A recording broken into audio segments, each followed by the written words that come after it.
여러분, 진리라고 하는 거는요, 독선적일 수밖에 없더라고요. 왜냐하면 진리는 비진리와 함께 할 수가 없다는 거예요. 그리고 진리가 두 가지 이상이라면 그것은 더 이상 진리라고 말할 수 없습니다. 그거는요, 크리스찬의 고집, 이 크리스찬의 교만, 그게 아니에요. 하나님께서 예수 이외에 구원받을 만한 다른 이름을 주시지 않았기 때문이다라고 하는 것입니다. 오직 예수님만 구원에 이르는 유일한 길이요, 유일한 진리요, 유일한 생명인 줄 믿습니다. 그래서 우리는 오늘 본문 말씀 중심으로 구원의 이름은 왜 예수뿐인가? 구원의 이름이 왜 예수뿐인가? 라고 하는 부분을 함께 나누려고 합니다. 예수님께서 베드로와 요한을 통해서 나면서부터 걷지 못한 사람을 치유해 주셨죠. 그래서 그 병자의 치유 사건으로 인하여 참으로 많은 사람들이 모여들었어요. 그때 베드로는 강력하게 복음을 선포합니다. 회개하라, 돌이키라. 그런데 그렇게 힘있게 복음을 전하던 베드로와 요한을 종교 지도자들이 잡아서 가두었어요. 왜냐하면 이 종교 지도자들은 이 병자들이 고침받음으로 인하여 사람들이 모여들고 하나님의 말씀을 듣는 것이 못마땅하게 생각을 했기 때문에, 그리고 또한 사도들의 가르침을 또한 싫어했다는 거예요. 그리고 그것은 기득권을 위태롭게 하는 가르침이었고 예수님을 십자가에 못 박히도록 내어준 그들의 가르침이었기 때문인 것입니다. 그러나 베드로는요, 강력한 설교를 하고 또 수많은 사람들이 그 강력한 이 복음의 메시지를 듣고 어떤 변화의 역사 나타납니까? 회심하고 구원받는 사의 수가 늘어났어요. 여러분, 4절 말씀 보시면 이렇게 기록하죠. 말씀을 들은 사람 중에 믿는 자가 많으니 남자의 수가 약 5천이나 되었더라. 이 성령 강림 사건 이후에 사도들에게 성령의 강력한 능력이 임함으로 인하여서 한번 설교할 때 3,000명이 5,000명이 회개하고 복음을 받아들이는 역사가 일어나게 되었습니다.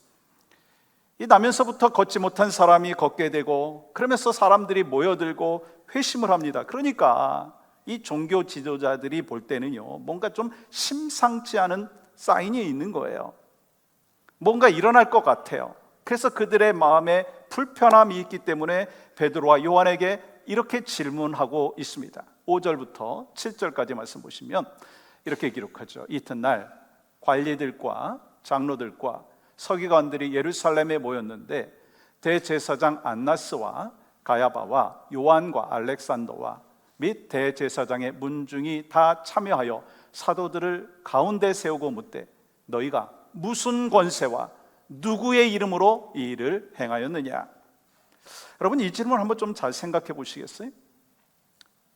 종교 지도자들이 두 사도들을 향하여 너희들의 배후에 누가 있냐? 누가 시켰냐? 이렇게 질문하지 아니하였어요. 무슨 권세로 행했느냐? 누구의 이름으로 행했느냐라고 질문한다는 거예요. 왜 그럴까요? 그들은 예수님이 신성 모독죄로 처형당한 죄수에 불과하다라고 하는 생각을 갖고 있었습니다.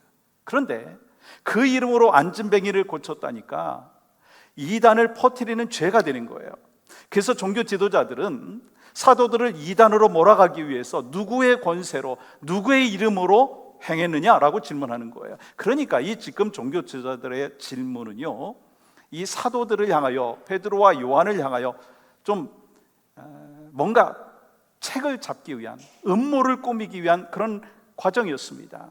근데 베드로는요, 성령 충만하여 다음과 같이 대답을 하는 것을 보게 됐죠.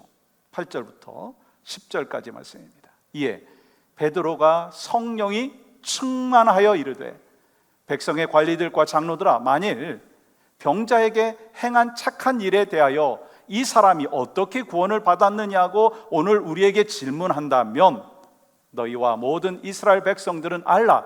너희가 십자가에 못 박고 하나님이 죽은 자 가운데서 살리신 나사렛 예수 그리스도의 이름으로 이 사람이 건강하게 되어 너희 앞에 섰느니라. 이 베드로는 이 자신이 신문을 받는 이유가 병자에게 행한 착한 일, 즉 나면서부터 걷지 못한 사람을 일으켜 세우는 기적과 능력을 누구의 능력으로 행했느냐라고 하는 것을 알기 위함이라면 내가 분명히 대답한다.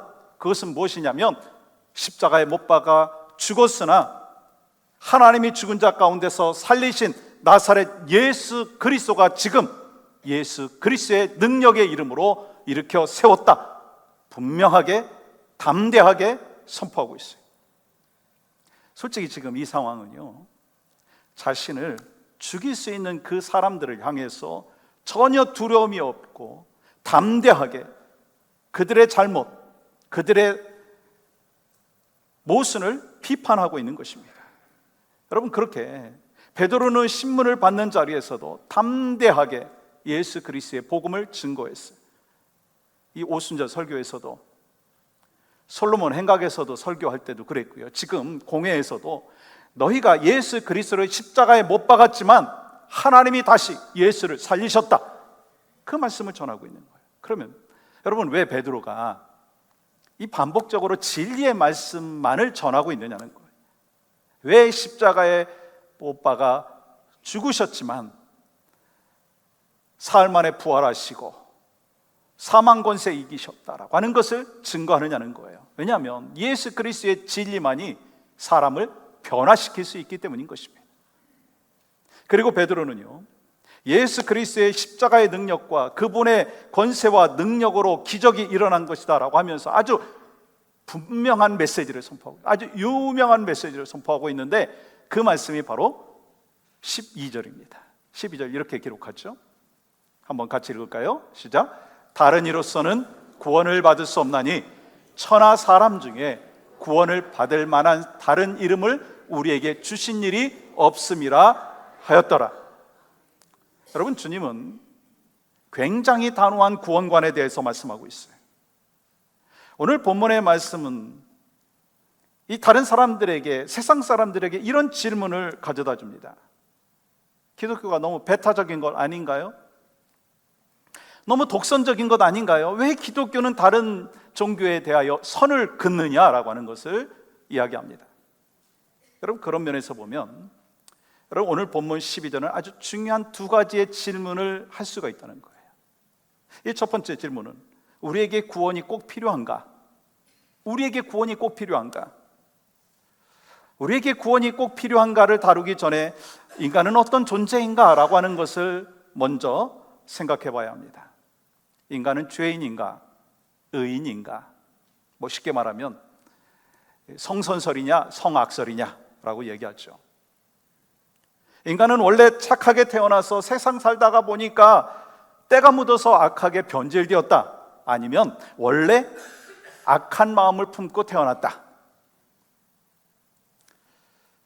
여러분, 성경은 뭐라고 말씀하십니까? 로마서 5장 12절은 이렇게 말씀하십니다. 그러므로 한 사람으로 말미암아 죄가 세상에 들어오고 죄로 말미암아 사망이 이와 같이 모든 사람이 죄를 지었으므로 사망이 모든 사람에게 이르렀느니라. 여러분, 한 사람 아담의 범죄로 인하여 우리가 원죄를 갖고 태어났기 때문에 의인은 없고 하나도 없고 태어날 때부터 죄인으로 타락한 존재로 태어났다고 말씀하는 거예요. 여러분, 아담이라고 하는 한 나무가 있다고 생각을 해보십시오. 그 한 사람 아담의 나무에 인류는 그 나무에 맺혀 있는 열매라고 하는 거예요. 무슨 말인가? 아담과 그 후손인 인간은 모든 것을 함께 공유하는 운명 공동체가 되었다라고 하는 것입니다. 그래서 아담의 타락은요, 모든 인간의 타락이 되게 되었고 모든 인간은 죄에 대한 아담과 똑같은 처지에 놓이게 되었다라고 하는 것입니다. 그렇기 때문에 우리 모든 인간은요, 아담과 같이 죄의 성향을 지닌 채 잉태되었고 죄의 성향을 지닌 채 태어나게 되었어요. 여러분, 이것을 우리는 뭐라고 합니까? 원죄라고 얘기합니다. 인간은 뭐 나쁜 행위를 말하는 것이 아닙니다. 원죄라는 것이 상태를 얘기하는 거예요. 다시 말하면 인류에게 전가된 타락한 본성을 가리키는 거예요. 그러므로 인간은요, 죄를 지었기 때문에 죄인이 아니라 본래 죄성을 지니고 태어났기 때문에 그 결과 죄를 짓게 되는 것이라는 거예요. 다시 말해서 성경에서 말씀하는 인간은요, 하나님의 형상대로 창조되었지만 죄로 인해서 오염이 되었고, 그래서 원죄를 갖고 태어났다. 그것이 바로 우리 인간의 모습인 것입니다. 우리는 어떤 존재인가? 그래서 에베소서 2장 1절은 이렇게 말씀하고 있어요. 여러분은 불순종과 죄 때문에 영적으로 죽었던 사람들입니다. 죄와 허물로 죽을 수밖에 없었던 우리가 아니라, 우리가 기도할 때, 대표 기도할 때 흔히 이런 기도를 하는데, 그것이 아니라 죄와 허물로 죽었던 우리를, 죄와 허물로 죽었던 우리를 살려주시기 위하여 독생자 예수 그리스도께서 이 땅에 오신 거예요. 그러니까 우리는 어떤 존재라고 하는 것입니까? 죄와 허물로 죽은 존재라는 거예요. 내가 잘못한 것이 아니라 아담의 불순종과 죄 때문에 하나님과의 관계가 단절되어서 이 하나님께서 우리에게 생명을 주시는 그 근원이 단절되었다고 하는 것입니다.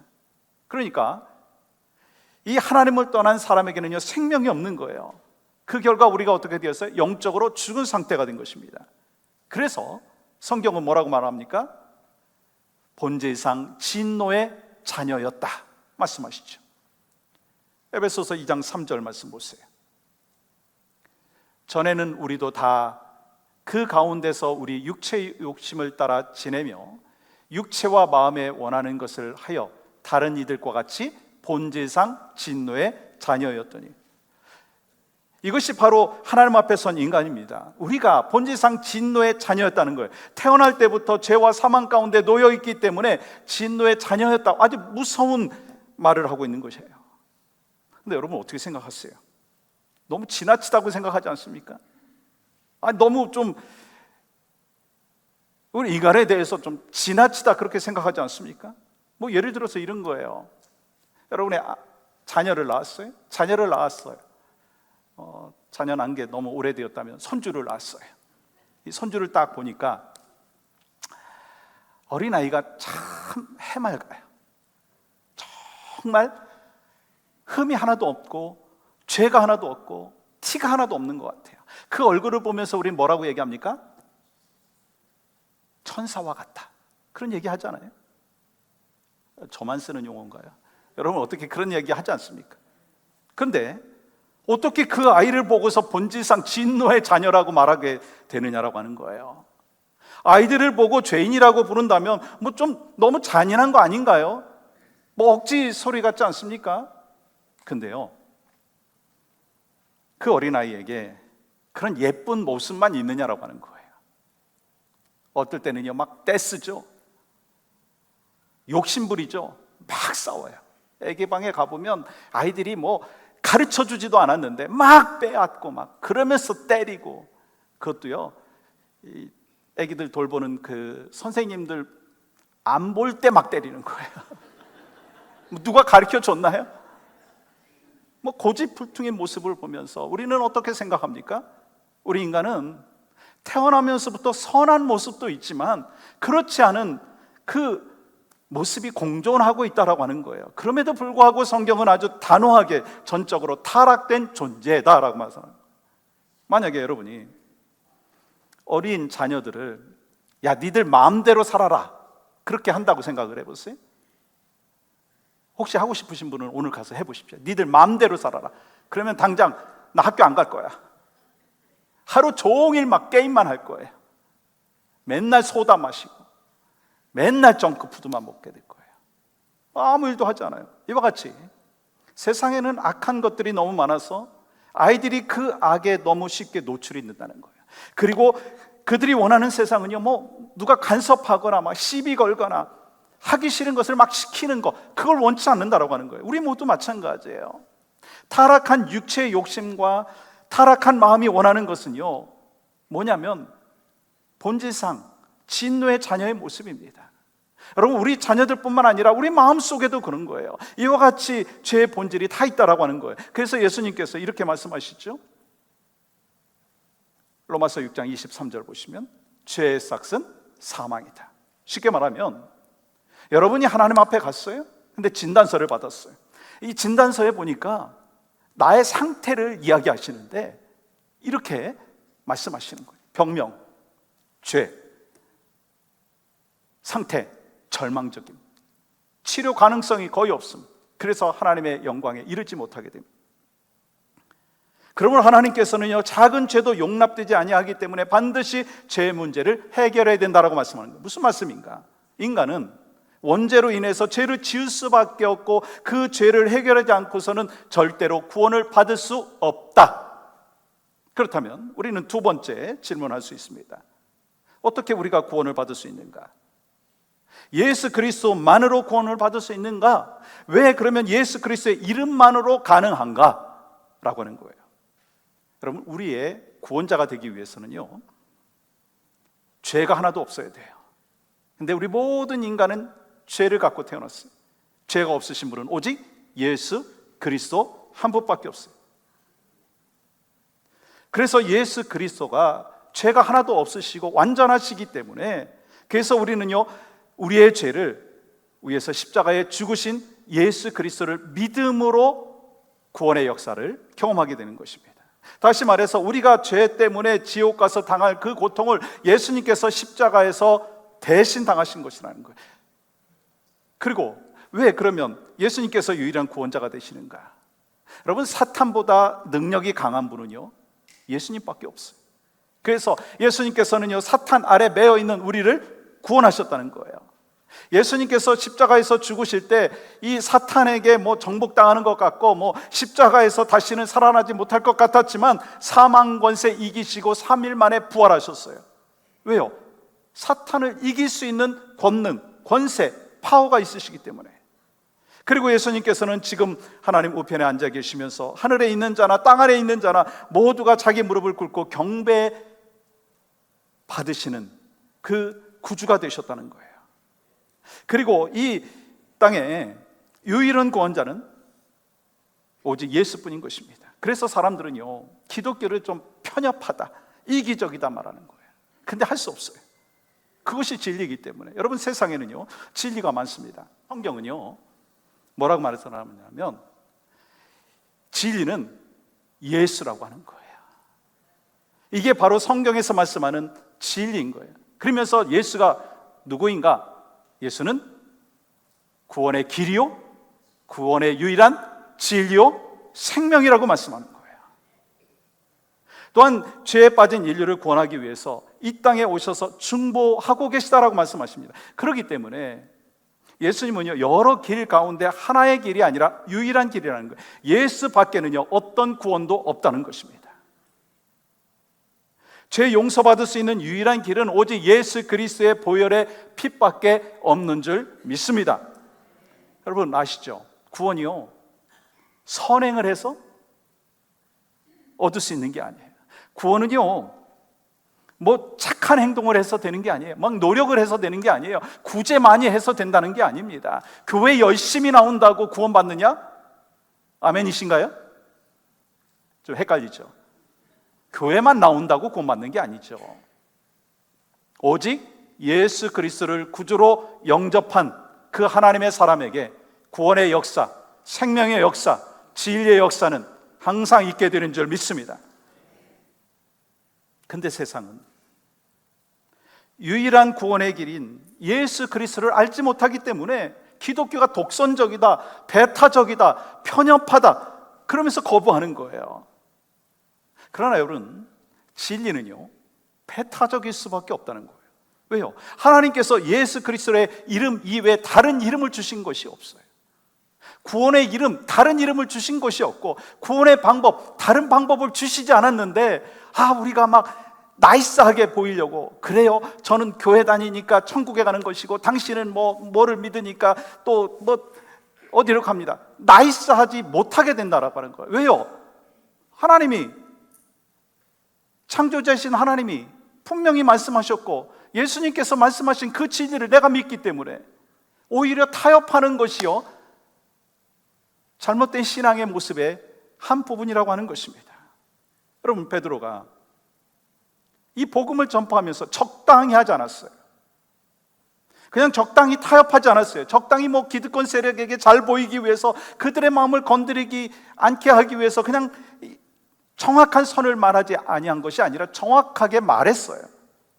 왜요?